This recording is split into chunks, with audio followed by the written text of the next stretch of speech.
We spend so much time thinking about other people's mistakes, other people's issues. Perhaps it's a good thing.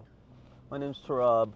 I make videos about emotional intelligence every day. My mission is to have a society of more well-rounded individuals in charge, in the right positions, in key motivating orations. Whatever it is, I want a better humanity. And what it requires is a really pinpoint, accurate assessment of what people are doing wrong. And this may come as a surprise to you, but if you don't know what you're doing wrong, you will probably not evolve as an individual. It will haunt you in a lot of ways. It will make life seem hopeless. The pursuit of actually moving things forward in life requires an amount of ruthless truth that most are unwilling to take into their own lives. And they say, Tarab, it's because I love myself. They say it's because I am perfect. And they say because life is long and you must forgive. I mostly agree with these statements. Consistently, day after day, week after week, month after month, year after year, not so much. That to me seems like comfort. It seems like laziness. So, how do I pinpoint the mistakes that I'm making?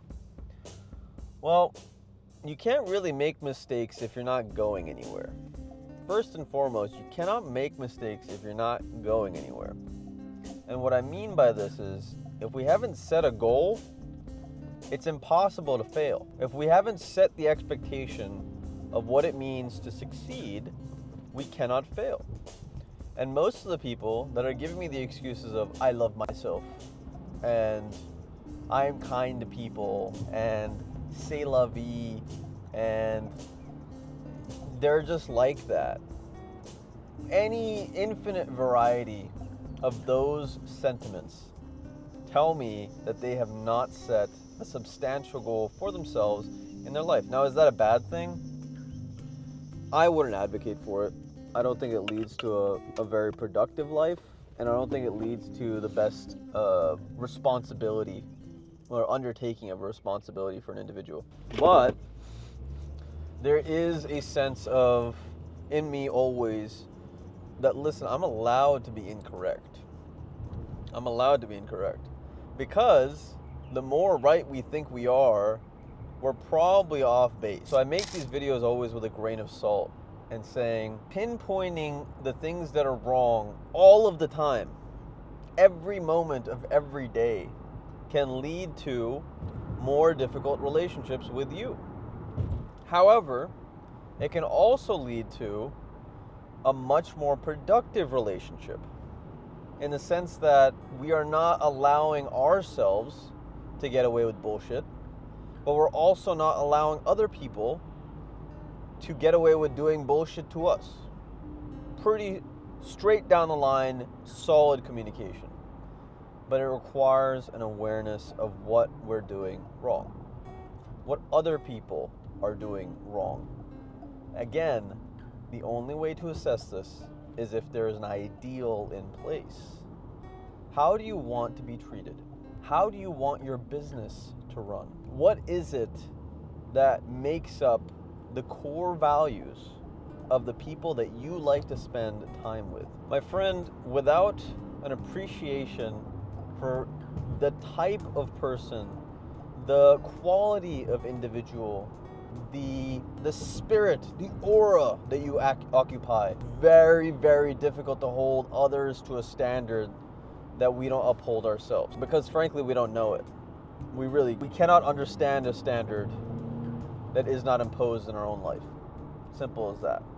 So I say to you, when it comes down to not being taken for granted, when it comes down to actually, perhaps accurately, pinpointing what people are doing wrong, it must in some way correlate to what it is that you want to see in this world. So then becomes the question, what is right or wrong? Who am I to say what right or wrong is? Now, this is an argument that was discussed, and it continues to be discussed by Dr. Jordan Peterson, who makes the claim that because of a society that has been taught for so many years that truth is subjective, that moral standards are subjective, that our ideologies essentially exist in an infinite soup, and that no ideology is stronger than any other. We have brainwashed an entire, probably couple of generations into believing that there is no right or wrong.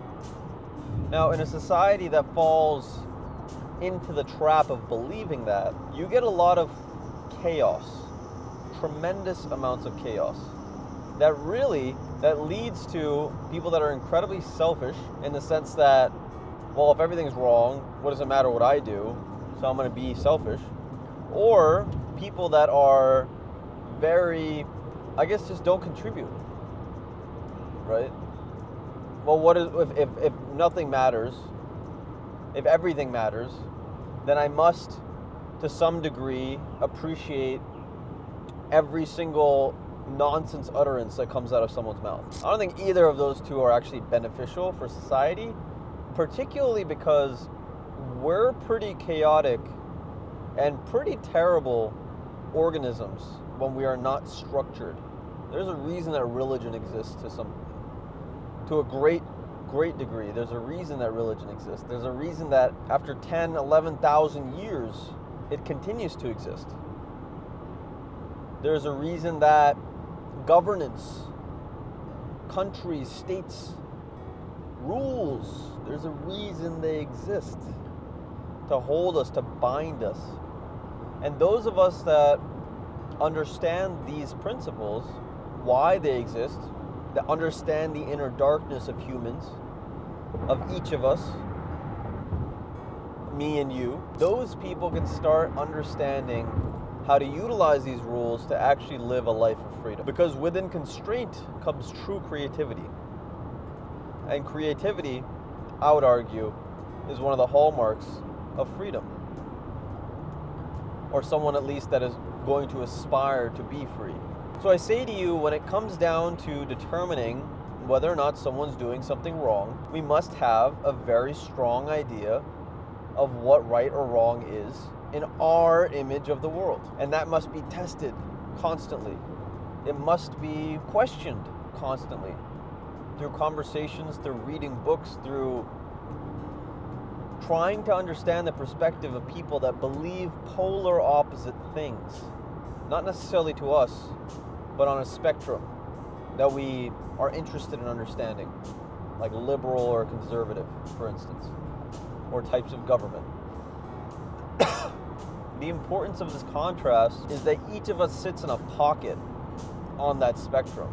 Right or wrong is determined by the degree to which we agree with where we sit. So an awareness of where we sit in those pockets. So that's kind of why I'm saying it's so important to be able to pinpoint when people are doing things wrong, because it really indicates whether or not we know ourselves well enough. Like if we don't know ourselves well enough, anything is right.